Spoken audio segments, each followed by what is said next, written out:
बिस्मिल्लाहिर्रहमानिर्रहीम। आज हम हमारे दरमियान हमारे उस्ताद और शायर अहल बैत जनाब आरिफ साहब तशरीफ़ फरमा हैं। तो आज उनसे एक इनफॉर्मल डिस्कशन हम करते हैं, कुछ इंटरव्यू करते हैं और इनकी अपनी अदबी ख़िदमत के हवाले से और इनकी अपनी जो तालीमी सरगर्मियाँ हैं उसके हवाले से और नौखानी के बारे में भी बात करेंगे। तो उस्ताद मोहतरम, सबसे पहले अस्सलाम वालेकुम। वालेकुम सलाम। जीते रहें। अच्छा सर, सबसे पहले तो हम आपसे ये पूछना चाहते हैं कि आपने अपनी जो अदबी सरगर्मियाँ हैं उनका आगाज़ कब से किया, कहाँ से किया? सबसे पहले तो इकबाल आपका बहुत बहुत शुक्रिया और साथ में नाज़रीन की खिदमत में भी सलाम।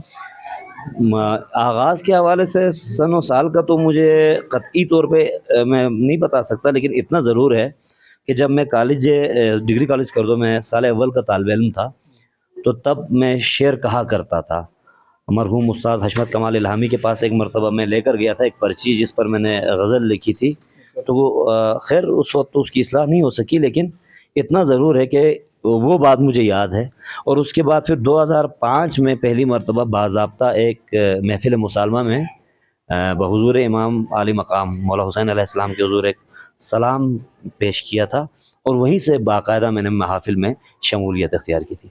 जी माशाल्लाह। और उसके अलावा हम आपसे पूछना चाहते हैं कि आपकी जो तालीमी सरगर्मियाँ हैं, यानी जो उर्दू लिटरेचर में जो आपने एमफिल किया, तो उसमें आपने कोशिश की कि यहाँ के बल्ती लैंग्वेज को उसमें इनकॉर्पोरेट करने की, तो उस बारे में ज़रा बताइएगा। जी बिल्कुल, मैंने national university of modern languages से उर्दू अदब में एमफिल किया है, और मेरा जो तहक़ीक़ी मक़ाला था वो शिना और बल्ती ज़बान पर उर्दू के जो असरात हैं।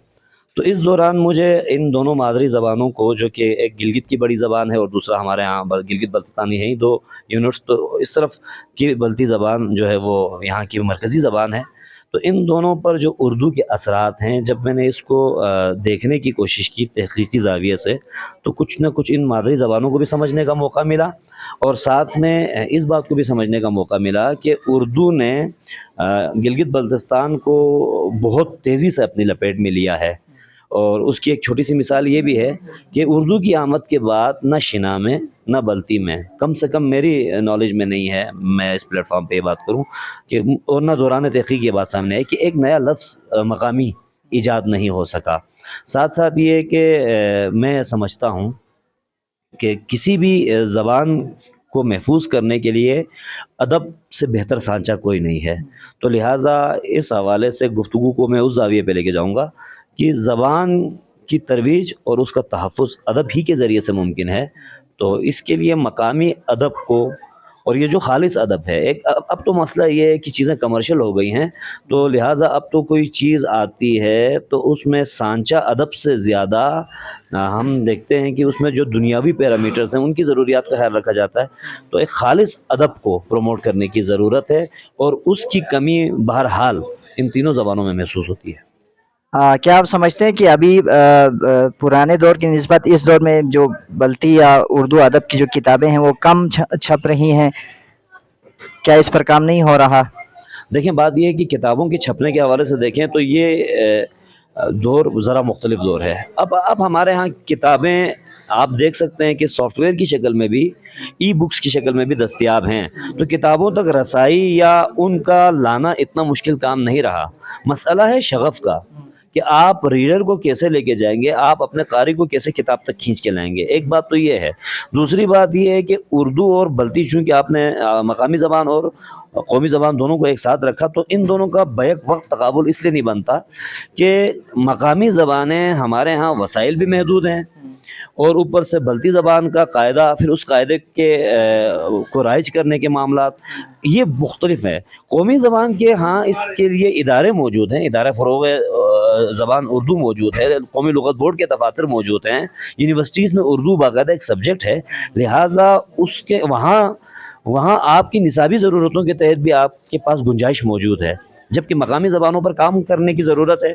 कम से कम कराक्रम यूनिवर्सिटी और बल्तिस्तान यूनिवर्सिटी को ये तौफ़ीक होनी चाहिए, मैं तो लफ्ज़ तौफ़ीक इस्तेमाल करूँगा, इनके यहाँ इतने बड़े ज़हन के लोग आ जाने चाहिए कि जो इन मकामी ज़बानों के लिए भी कोई शोबा खोलें, इनके तहफ़्फ़ुज़ का शोबा खोलें, इनके ऊपर कोर्सेज़ करवाएँ, इनके ऊपर डिग्रियाँ दिलवाएँ। लेकिन अब हमारी बदकिस्मती ये है कि हर चीज़ जो है وہ ایک مخصوص زاویے سے دیکھی جاتی ہے، اور ان چیزوں کی طرف توجہ دینے والے افراد آٹے میں نمک کے برابر ہے۔ نوحہ خوانی میں سب سے ضروری چیز آپ کیا سمجھتے ہیں، کیا چیز ہونی چاہیے؟ اقبال، آپ نے اب لفظ نوحہ خوانی کا استعمال کیا، اگر نوحہ نگاری کی بات کریں تو وہ میری پراپر فیلڈ ہے، لیکن نوحہ خوانی کی اگر آپ بات کرتے ہیں تو اس کے بھی اس میں دو پہلو بڑے واضح ہیں۔ دیکھیں، نوحہ آپ کے مذہبی عقائد سے جڑی ہوئی ایک ادبی تحریک کا نام ہے، یعنی کہ اس میں آپ کی صلاحیتیں بھی کار فرما ہیں، لیکن دوسری جانب آپ کا غم حسین کے ساتھ یا نظریہ حسین کے ساتھ منسلک ہونا، مربوط ہونا بھی لازمی ہے۔ تو پہلی بات تو یہ ہے کہ عقیدت، احترام حسین اور احترام انسانیت ضروری ہے۔ پھر ان کے ساتھ ساتھ جو ٹیکنیکل پوائنٹ ہے اس حساب سے دیکھا جائے تو آپ کا خوشگلو ہونا بہت ضروری ہے، آپ کو نوحے کو برتنے کا انداز آنا چاہیے۔ نوحہ جو احترام مانگتا ہے، ادبی پیرامیٹر میں بات کر رہا ہوں میں مذہبی پیرامیٹر میں بات نہیں کر رہا، وہ محاسن اور اس کے جو معائب تو نہیں کہوں گا، لیکن اس کے نقائص کا آپ کو علم ہونا چاہیے۔ نوحہ از خود اپنی تاریخ رکھتا ہے، وہ کہ ادب نے اس کو قبول نہیں کیا، آج بھی ادب میں مرثیہ اور منقبت قصیدے کو تو شرف قبولیت حاصل ہے، لیکن نوحے کو نہیں ہے۔ تو نوحے کی جو دنیا ہے اس کو سمجھنے کے لیے ہمیں اردو نوحہ خوانی کے حوالے سے میں بالخصوص کہوں گا، کیونکہ بلتی نوحہ خوانی پر میری اتنی گرفت نہیں ہے۔ اردو نوحہ خوانی میں ہمیں لکھنؤ کی طرف دیکھنا ہوگا، ہمیں حیدرآباد دکن کی ان امام بارگاہوں کی طرف دیکھنا ہوگا کہ جہاں سے ان کی داغ بیل ڈلی ہے۔ تو نوحہ از خود اپنی ثقافت رکھتا ہے، ان سے بنیادی واقفیت کے لیے کتابیں دستیاب ہیں، اساتذہ فن کے کام ہیں، ان تک رسائی کم سے کم ہونی چاہیے۔ یعنی کہ یہ اردو میں میرے ذہن میں ایک بات نہیں آ رہی، یعنی کہ یہ کوئی مشغلہ نہیں ہے، بلکہ یہ ایک باقاعدہ ہنر ہے۔ ٹھیک ہے جی، بہت شکریہ آپ کا، آپ نے ہمارا ساتھ دیا، تھینک یو ویری مچ۔